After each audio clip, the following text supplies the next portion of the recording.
Energy है, फिर से आप हारेंगे। सर भी मैडम के सामने कुछ नहीं कर पाएंगे, ये देख लेना। Thank you sir. धन्यवाद अध्यक्ष महोदय। धन्यवाद अध्यक्ष। Please sit down. खान साहब, Khan ji please sit down. धन्यवाद अध्यक्ष महोदय। लोकतंत्र के महत्वपूर्ण विषय पर बोलने का जो आपने समय दिया, जहां हम आज चुनाव सुधारों पर चर्चा कर रहे हैं। इनको बोलने दो, प्लीज लिसन टू हर। चुनाव आयोग एक संवैधानिक ढांचा है जिसे निष्पक्ष तरीके से काम करना चाहिए, लेकिन हाल में देखने को मिला है कि ये चुनाव आयोग पूरी तरह सरकार के इशारे में काम कर रहा है, या यूँ कहें कि पूरी तरह समर्पित होकर सरकार के लिए काम कर रहा है। हमने उत्तर प्रदेश के उपचुनावों में देखा है कि किस तरह वोटों की धांधली हुई, कि किस तरह बीजेपी ने मनमानी करी और लगातार चुनाव आयोग को शिकायत करने के बावजूद भी चुनाव आयोग ने कोई भी एक्शन नहीं लिया। और इसी के साथ यह भी देखने को मिला कि पुलिस खुद सादे कपड़े पहनकर वोट डालती नजर आई बूथ के अंदर, लेकिन चुनाव आयोग ने कोई भी अधिकारियों के खिलाफ कार्रवाई नहीं करी। सीसी फुटेज की जब मांग करी गई चुनाव आयोग से, तो चुनाव आयोग ने सीसी फुटेज तो नहीं दिए। इसी के साथ एक ऐसा कानून लेके आई है जहां पे कहा गया है कि 45 दिन के अंदर सीसी फुटेज हटा दिए जाएंगे। चुनाव आयोग पूरी तरह से पूर्ण तरीके से पक्षपाती स्वरूप में नजर आ रहा है, और ये हम इसलिए भी कहना चाहेंगे कि चुनाव आयोग का जो ये स्वरूप बदला है वह इसीलिए बदला है जब से चीफ जस्टिस ऑफ इंडिया को हटाकर यूनियन मिनिस्टर को अपॉइंटमेंट ऑफ इलेक्शन कमीशन में लगाया गया है।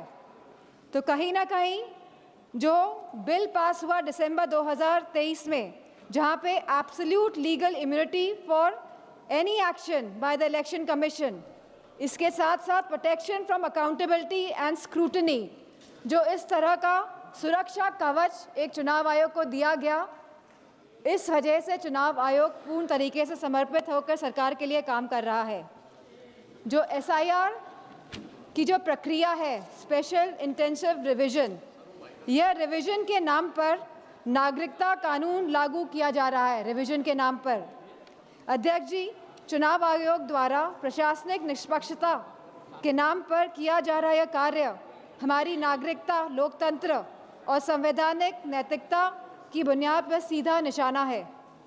जहां चुनाव आयोग को समय समय पर मतदाता सूचियों के पुनरीक्षण का अधिकार है और वह ये निरीक्षण करता भी है एनुअल समरी रिवीजन एएसआर के द्वारा, वहीं इस एसएआर की अभूतपूर्व बात यह है कि एक ऐसी संस्था द्वारा नागरिकता का प्रमाण फिर से मांगा जा रहा है जिसे कानूनन इसका अधिकार प्राप्त ही नहीं है।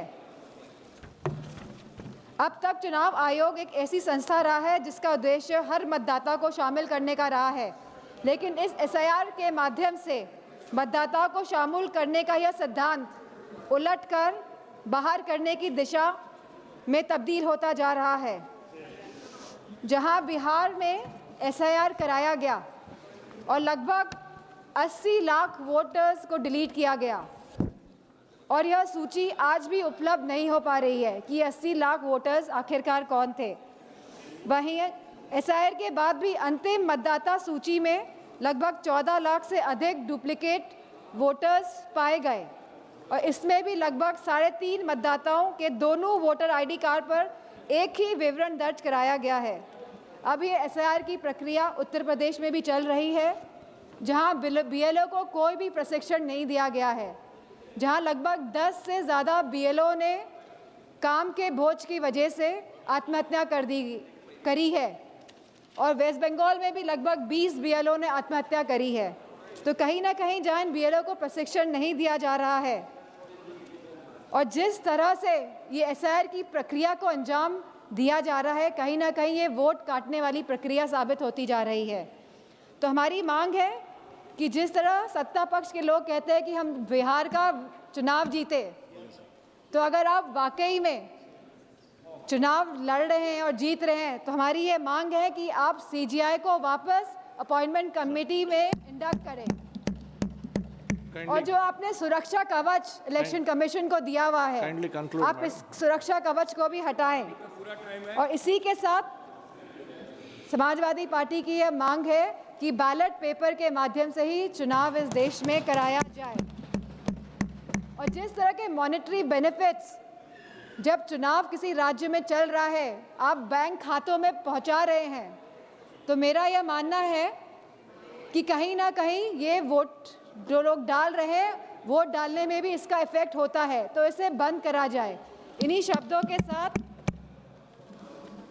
मैं ये बात भी कहना चाहूँगी कि ये जो नागरिकता कानून है, जो ये SIR जो ये लाया जा रहा है, इसे हटाया जाए जिससे कि सही मायनों में लोगों के वोटों का अधिकार सुरक्षित रह सके। धन्यवाद। धन्यवाद। माननीय श्री सेल्व गणपति।